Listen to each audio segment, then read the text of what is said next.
আজ আমার রাধারানী সখীদের বলছে, সখীরে ওই সর্বনাশাবাসী কুলনাশাবাসীর ধ্বনি শ্রবণ করে আর ওই মোহনীয়ার বদন দর্শন করে হৃদয় মাঝে এমনভাবে দংশন হচ্ছে, আমি কাকে বলবো?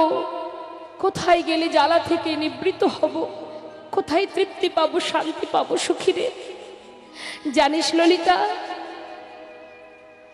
আমি আরো কি দেখেছি? কি বলছে মা? দেখলাম চিকন কালা গলায় মালা,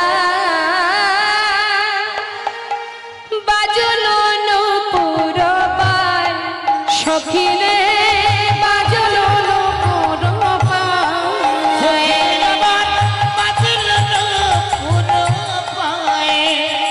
আমি দেখিলাম গলে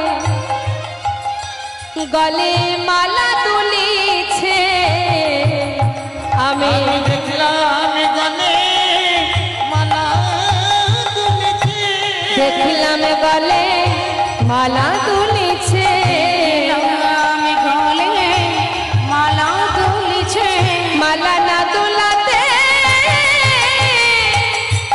আপনি দোলে, দেখলাম গলে মালা তুলিছে,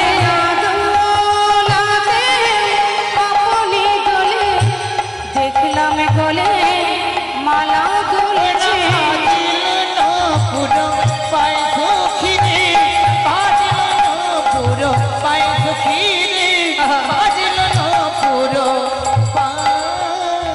কথাটা বলছেন কি মা? মালা না দোলাতে আপনি দোলে। সখীরে আমার বধূর গলায় যে ফুলের মালা, সেই মালা বধূর গলায় না দোলাতেই দুলছে। আচ্ছা বল দেখি, আমরা যে গলায় মালা পরি, যত সময় মালাটাকে আমরা না দোলাবো সে কি দুলবে মা? তাহলে গোবিন্দের গলায় মালা আপনি দুলছে কেন? সে যে আনন্দে নৃত্য করছে। হরি বল।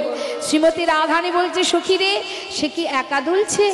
না, সে একা দুলছে না, নিজে তো দুলছে আর আমাদের মতো ব্রজ ললনার মনকে দোলাচ্ছে। সখীরে এমন ভাবে মালা দুলছে, সেই মালাকে দেখে আমারও যে মনটা দুলে গেল। মালা না দোলাতে আপনি দোলে, না দোলাতে আপনি দোলে, এই ব্রজ ললনার মন দোলাবে বলে, মালা না দোলাতে আপনি দোলে, এই গৌর ভক্তের মন দোলাবে বলে, দোলাবে বলে, গৌর ভক্তের মন দোলাবে বলে, দোলাবে বলে, মালা না দোলাতে আপনি দোলে, বাজলো না পুরো পায় সখীরে, বাজলো না পুরো। কি বললেন মা? আজ মালা যে গলায় দুলছে, এই যে ফুলের মালা, সব মালা কি আর গোবিন্দ সেবায় গোবিন্দের গলায় ওঠে? তাহলে মালার গুণ আছে, তাই তো? সব ফুল কি গোবিন্দ সেবায় লাগে? তাও লাগে না। তাহলে ফুল তো গাছে অনেক ফোটে, কোন ফুল গিয়ে গোবিন্দ চরণে পৌঁছায়? নিশ্চয়ই তার সুকৃতি ছিল, তাই গোবিন্দ সেবায় লেগেছে। সুকৃতির দরকার মা, না হলে গোবিন্দ সেবায় লাগা যায় না।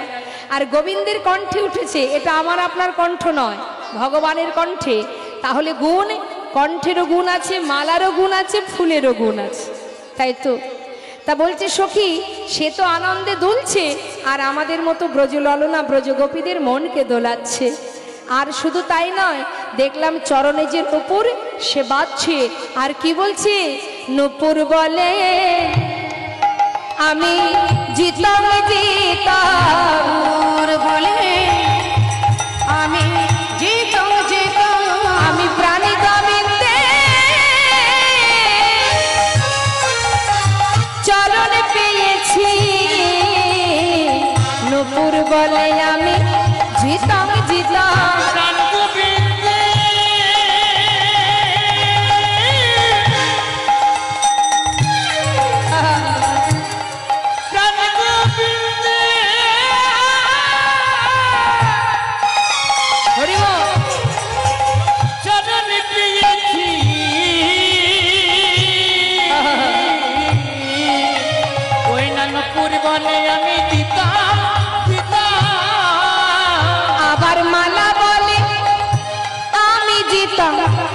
নুপুর বলে আমি জিতাম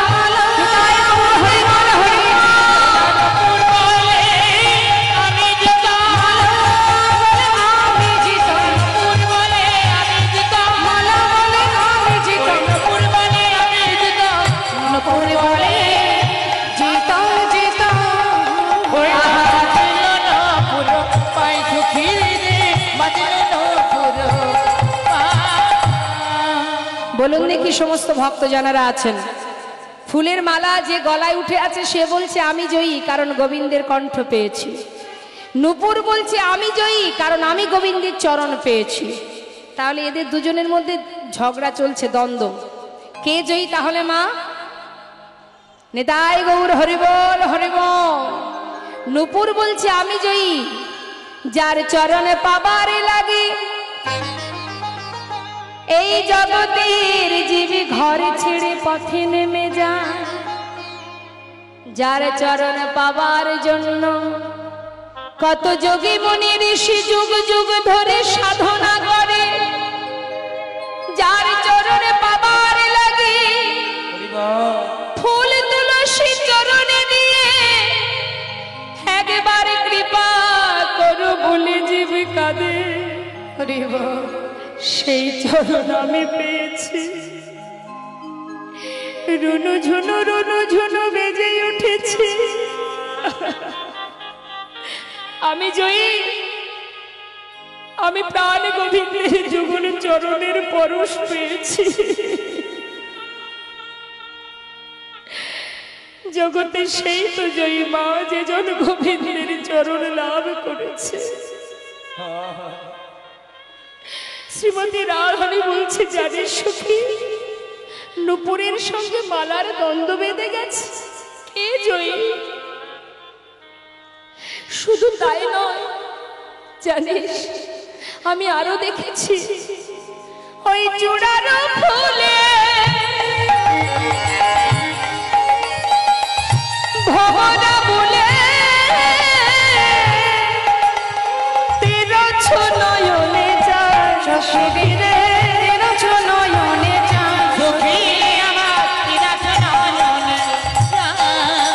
বাঁকা চাহনে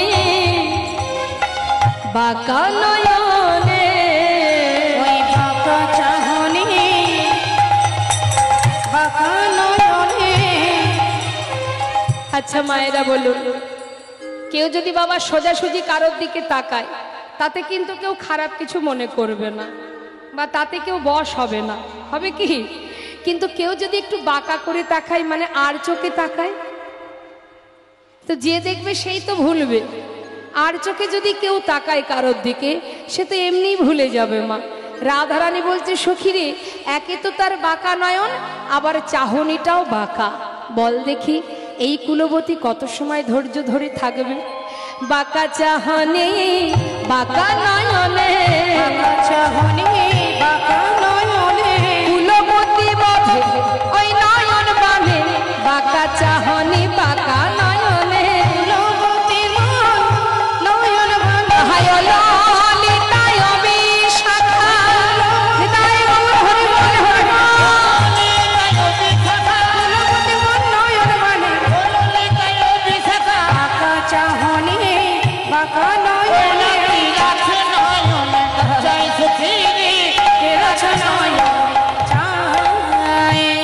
বাঁকা দৃষ্টিতে চেয়ে আছে। কত সময় আমি আর ঘরে ফিরবো বল? আমার আর ফেরা হলো না সখীরে, আমি তো আর ঘরে যেতে পারছি না। জানিস সখী,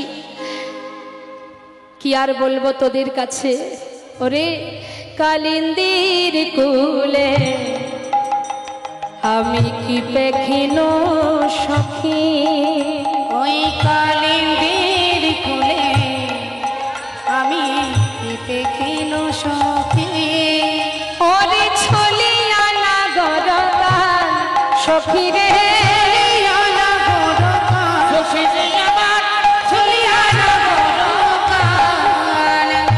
কত ছলনা জানে সে আমার নাগর, আমার বধূ।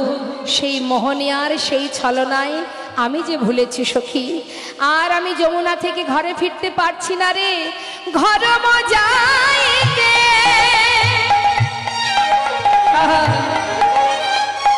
নারী নো সখী ওই ঘর বাজাইতে ওই নারী নো সখী আহা আকুল কহিল প্রাণ সখী আকুল কহিল প্রাণ সখী আকুল কহিল মন প্রাণ আকুল কইল সখীর মন প্রাণ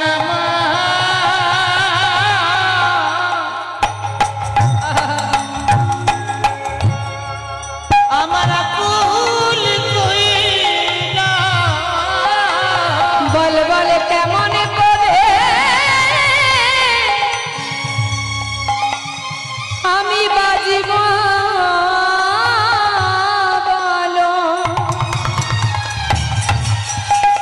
সখী মন প্রাণ আমার আকুল কইল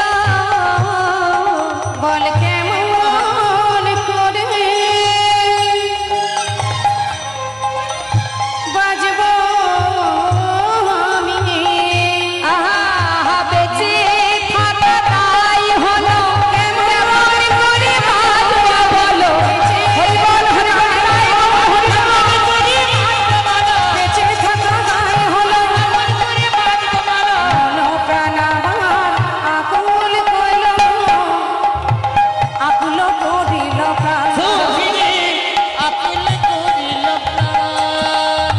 মা শ্রীমতী রাধারানী সেই বদন দর্শন করে আজ সে নিজেকে সঁপেছে গোবিন্দ চরণে।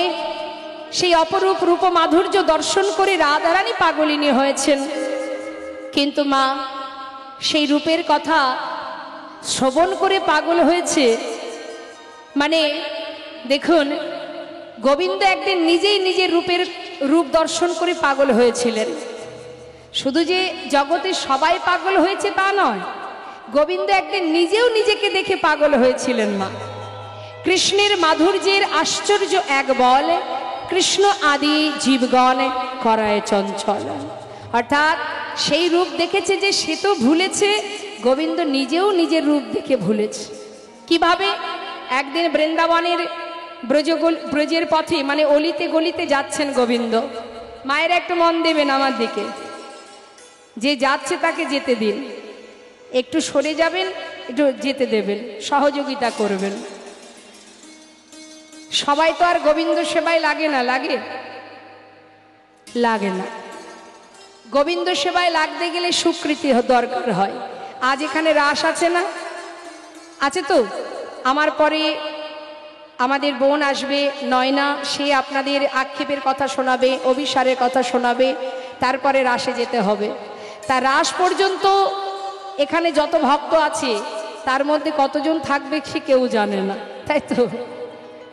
তা জীবনের অনেক সময় আছে বাবা, শুধু ঘুমিয়েই কাটিয়ে দিলাম। ভেবে দেখুন একবার, ঘুমাতে আমরা সবাই ভালোবাসি। তা 24 ঘন্টার মধ্যে কতটুকু সময় আমরা ভগবানের নাম করি, আর কতটুকু সময় সংসারের মধ্যে থাকি, কতটুকু সময় আমরা ঘুমিয়ে কাটাই। ভগবানের নাম করার সময়ই আমাদের হয় না, যার কারণে এই ত্রিতাপ জ্বালা আমাদের ভোগ করতে হয়। বাবা ত্রিতাপ জ্বালা তোমাকে ভোগ করতেই হবে, জেনে রাখো। এই ত্রিতাপ জ্বালা মানে 3টে জ্বালা সংসারে, আধ্যাত্মিক, আদিভৌতিক, আদিদৈবিক। আধ্যাত্মিক জ্বালাটা কি? শরীরের জ্বালা, দেহের জ্বালা। অর্থাৎ দেখবেন আমাদের শরীরের মধ্যে সব ভালো, হয়তো দেখা গেল দাঁতের যন্ত্রণা হচ্ছে, মনটা কোথায় থাকবে? সারাদিন ওই দাঁতের কাছেই থেকে যাবে মনটা, তাই না? এই জ্বালা তোমাকে ভোগ করতেই হবে মা। দেখা গেল 100 ভাগের মধ্যে 99 ভাগ ভালো, 1 ভাগ খারাপ, মনটা সেইখানেই আটকে যাবে। অর্থাৎ এ জ্বালা থেকে মুক্তির আর কোনো রাস্তা নেই। আর একটা কি জ্বালা? আদিভৌতিক জ্বালা, অর্থাৎ অন্যের জ্বালা, মানে অপরের জ্বালা।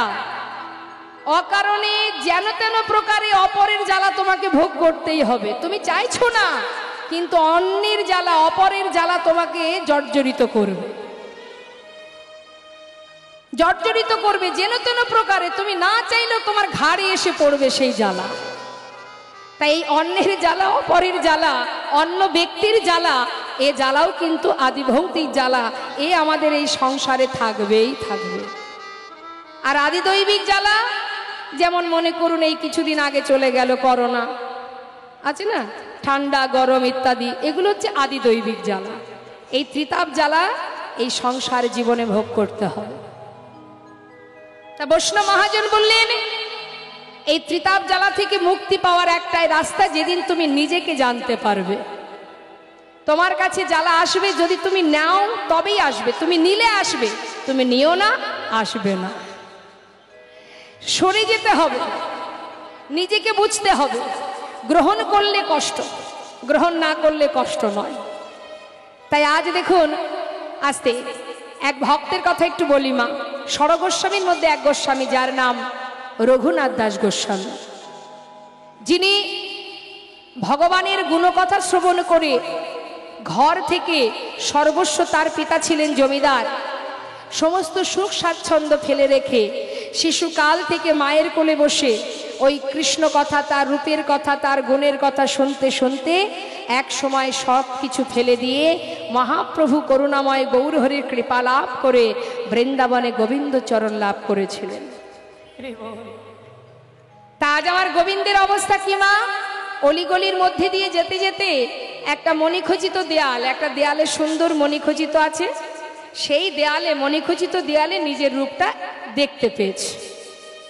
যেই না তার ওই প্রতিচ্ছবি দেখেছে বাবা, সেই রূপের মানুষটাকে দর্শন করে গোবিন্দ এক দৃষ্টিতে তার দিকে তাকিয়ে আছে, আর মনে মনে চিন্তা করছে, আহা এত সুন্দর রূপ, এই অপরূপ রূপের মানুষটা এই বৃন্দাবনে আছে। আমি তো ভেবেছিলাম আমিই বোধহয় সুন্দর এই বৃন্দাবনে, কিন্তু এখন দেখছি আমার থেকেও সুন্দর মানুষ এই বৃন্দাবনে আছে। তাকিয়ে আছি এমন ভাবে, মনে একটা আশা জেগেছে, ওই রূপের মানুষটাকে একবার বুকে জড়িয়ে ধরবে। এই ভেবে গোবিন্দ তার নিজের প্রতিচ্ছবির দিকে ছুটতে ছুটতে যাচ্ছে, তাকে ধরবে বলে। এটা তার মনে সাধ, একবার যদি তাকে জড়িয়ে ধরতে পারতাম, এত রূপ, এত সুন্দর। এমন সময় পিছন থেকে বিশাখা সখী হাতটা চেপে ধরলেন, শ্যামনা গো, এই যে ও গোবিন্দ, বলি এমন করে পাগলের মতো ছুটছো কোথায়? বিশাখা, দেখো কি অপরূপ রূপের মানুষ, এমন সুন্দর, এত রূপ, এমন মানুষটাকে যদি একবার আমি বুকে পেতাম, একটি বারের জন্য যদি পরশ করতে পারতাম, আমি তাই তো যাচ্ছি বিশাখা, একটা বার ওকে বুকে জড়িয়ে ধরবো। বিশাখা সখী বলছে, দাঁড়াও শ্যামনাগর, তুমি যাকে ধরতে যাচ্ছ তুমি কোনোদিন তাকে ধরতে পারবে না। কেন পারবো না? আরে বিষয় হয়ে কখনো বিষয় ধরা যায়? তুমি স্বয়ং নিজে একজন বিষয়, যাকে ধরতে যাচ্ছ সেও তো বিষয়, তাকে ধরবে কি করে? তুমি ধরতে তো পারবে না। শোনো, বিষয় হয়ে বিষয় ধরা যায় না, আর তুমি যাকে ধরতে যাচ্ছ না, তুমি কোনোদিন তাকে পাবে না। তার কারণ তাকে একজনে চিরতরে নিজের করে ধরে রেখেছেন। তাই গৌর হরিব। যেই না বলেছে, সঙ্গে সঙ্গে গোবিন্দ বলছে, বিশাখা তাহলে একবার বলো না, সে কে? এই রূপের মানুষটাকে কে ধরে রেখেছে? আমি একটিবার তাকে, তার কাছে গিয়ে তার হাতে পায়ে ধরে একবারের জন্য তাকে বুকে জড়িয়ে ধরতে চাই। বলো না সে কে? কে সেই ভাগ্যবান ভাগ্যবতী? বিশাখা সখী বলছে, শ্যামনাগর, সে আর কেউ নয়, সে হচ্ছে আমাদের প্রেমময়ী রাধা রানী। যেই না বলেছে বাবা, ছুটতে ছুটতে গোবিন্দ যাচ্ছে বিশাখা সখীর কথা মতো। রাধে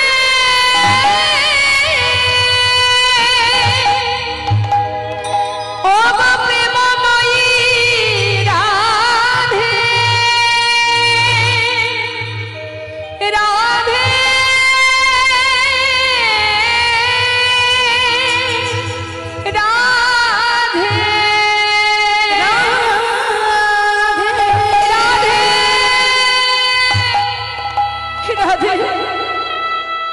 বড় আশা করে এসেছি রায়, একটি বারের জন্য তোমার কাছে একবার কৃপা করো রায়, একবার কৃপা করো।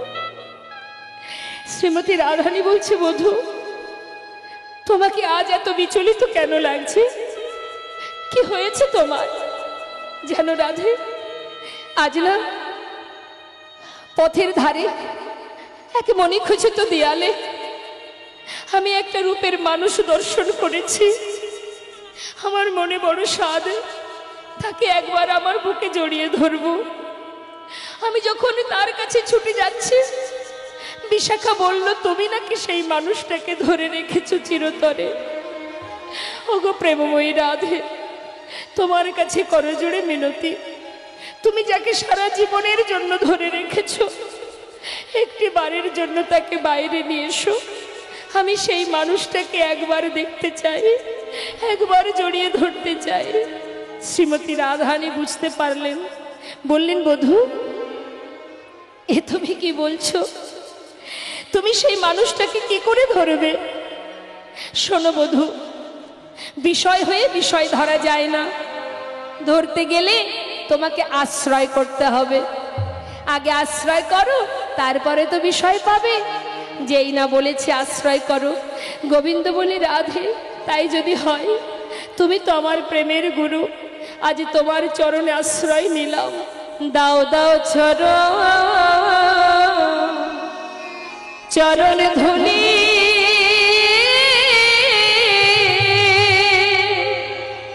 ধুলি না